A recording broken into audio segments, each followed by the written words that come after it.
My name is Sarah. I work as an office worker.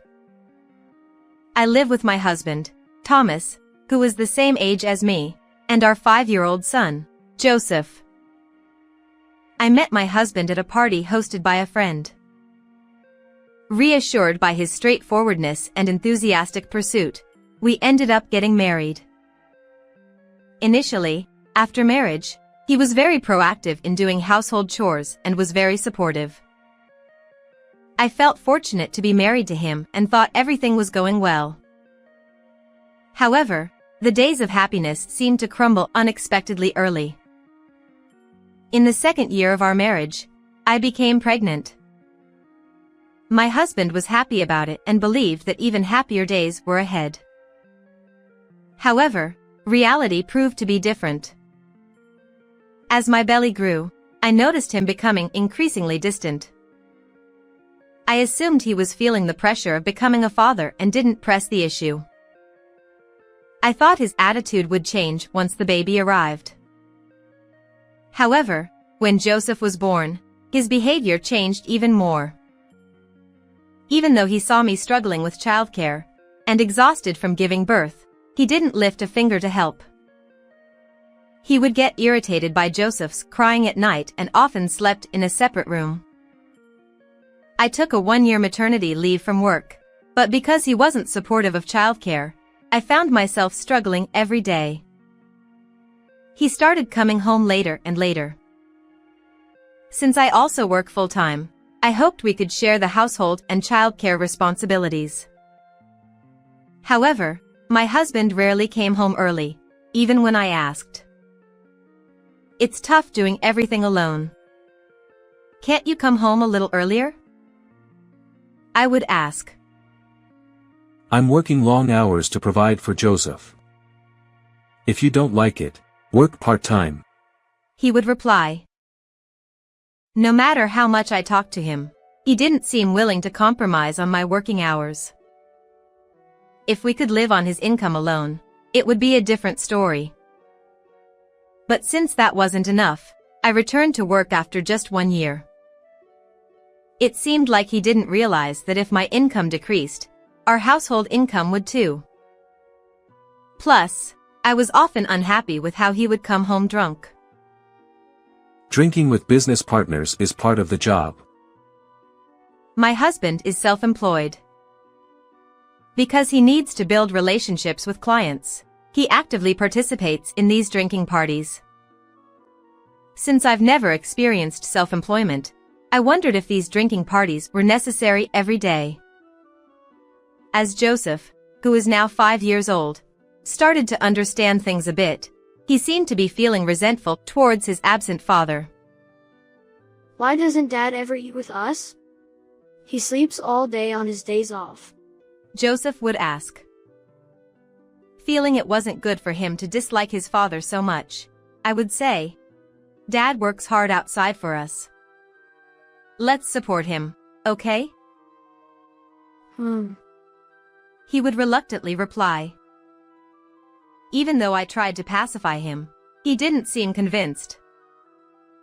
On weekdays, things continued like this, and on weekends, my husband would sleep until late afternoon, leaving little time to play with Joseph. Instead, he would spend the afternoon lounging in his room or frequently going out for drinks. Joseph doesn't like it, and at least on weekends, we spend time together. I would say.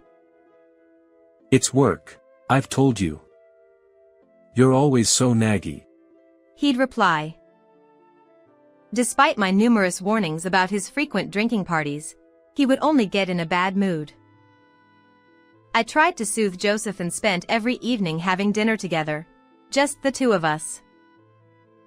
During that time, I was assigned a business trip on Saturday. Knowing my husband, I expected him to express dissatisfaction about spending Saturday alone with Joseph. So, with trepidation, I told him about the business trip. I have a business trip next Saturday, staying overnight. Can you take care of Joseph for me? I asked. To my surprise, he became cheerful. Sure, I'll take care of him. Since we have the chance, let's go to my parents' house. His response was the opposite of what I expected, and I was very surprised. He happily contacted his parents. I just called them, and they suggested we go on a trip. Let's go as a family of 4. He said. Joseph would surely be happy about the trip. I thought it was a great opportunity to make up for not spending much time with him. Since my husband said he would happily take care of Joseph, I felt relieved to go on the business trip. And so, on the weekend, I left home early in the morning for a business trip. Say hello to your parents for me, I said. I got it. Have a safe trip, he replied. I felt relieved by his cheerful demeanor, as always. Although it was work, I was looking forward to spending a day alone doing whatever I wanted before and after work. The destination for my business trip is about a 2-hour train ride away. Come to think of it, this place is near Thomas's parents' house. The scenery from the train brought back nostalgic feelings. It's been a while since I've been here, so I should visit more often. I remember coming to the department store in front of the station with Joseph. He was only 3 years old at the time. After lunch, he started clamoring for a crepe. He cried so much that I had no choice but to buy one. In the end, Joseph, who was already full, took just one bite of the crepe and couldn't eat properly, and it made me smile. Since it was a place we didn't usually go to, I think I indulged him a bit. I remember his crying was so loud, it surprised me. As I reminisced about the memories with him, I heard a boy's voice. I want to eat a crepe. But you just had lunch. You can't eat anymore. But I want to. That boy is saying the same thing as Joseph. I thought as I looked towards the source of the voice, and what I saw surprised me. Huh? Joseph? Joseph and my in-laws. For some reason, my husband wasn't there. Wasn't he supposed to go on a trip? In an instant, I felt my heart racing. Maybe he went to the restroom. Maybe the trip got cancelled. Various thoughts raced through my mind, and my head was in turmoil. Unable to understand, I decided to call him to confirm his whereabouts. Hello, where are you right now? Huh? Where? I'm at the hot springs with my parents. Oh, I see. Yeah, that's right. Good luck with your business trip. See you later. With that, he hung up. As I listened to the disconnected call tone, I just stood there dumbfounded. I realized that he had told a huge lie. Convinced that something was amiss, I decided to investigate my husband's actions following this incident. When I returned home on Sunday evening, I deliberately avoided asking him about how he and Joseph spent the weekend. It was also very unusual for Joseph not to talk about his weekend. Sensing something was off, I focused on gathering evidence. The next day, my husband went to a drinking party after work again. He seemed quite drunk when he came home and immediately fell asleep on the living room sofa. Sigh, so annoying. My honest thoughts and sighs slipped out in response to my husband being more drunk than usual. Doing housework while looking at my husband passed out was not a pleasant feeling. After finishing the chores, and leaving him on the sofa, as I was about to head to the bedroom, his phone chimed with a notification sound.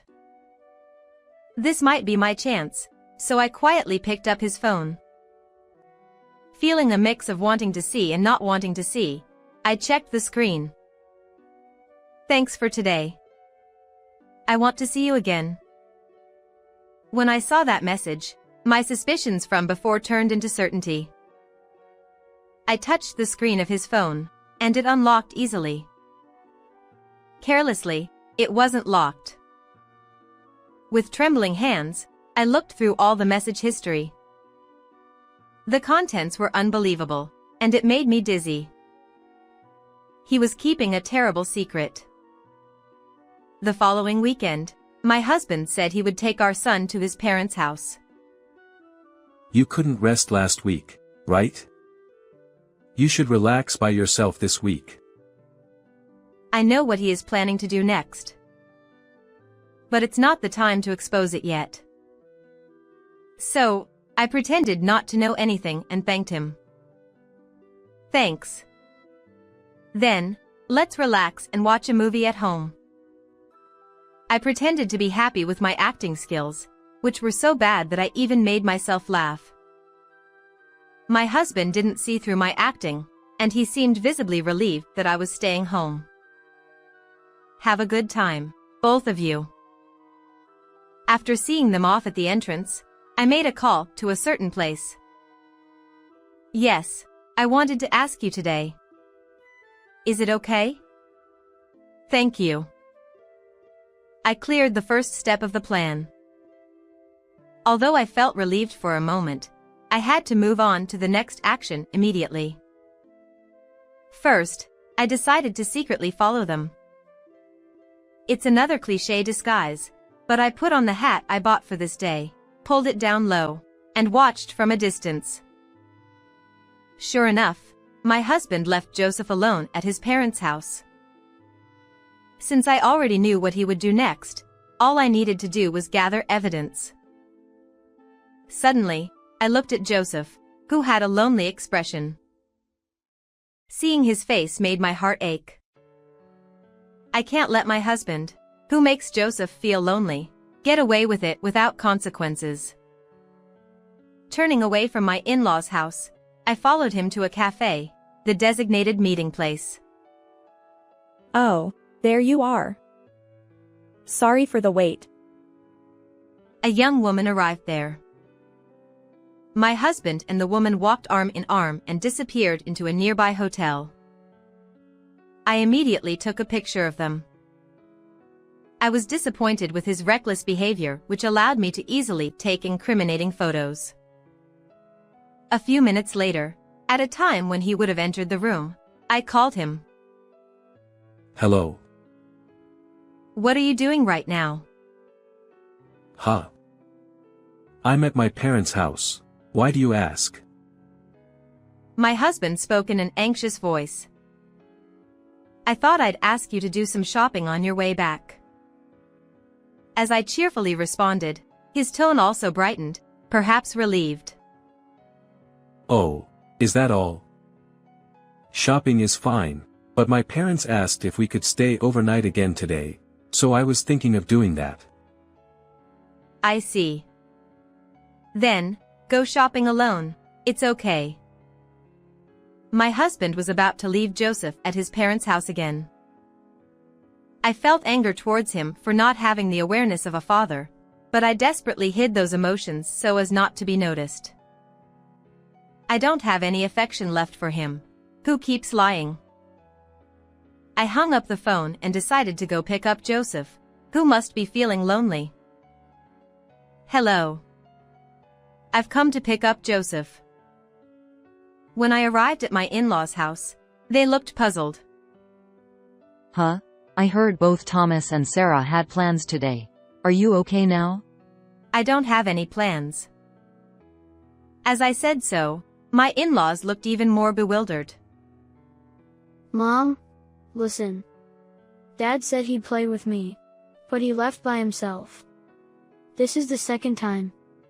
I hate Dad. Joseph, who ran over when he heard my voice, had a face that seemed angry and lonely. I'm sorry. Let's go home right away. Let's play a game with Mom. Yay. I'll get my stuff. After confirming that he went inside to get his belongings, I told my in-laws the truth. I have no idea what's going on. I'll be sending you details via email. I don't want to talk about it in front of this child. I see. Understood. Leaving that, I went home.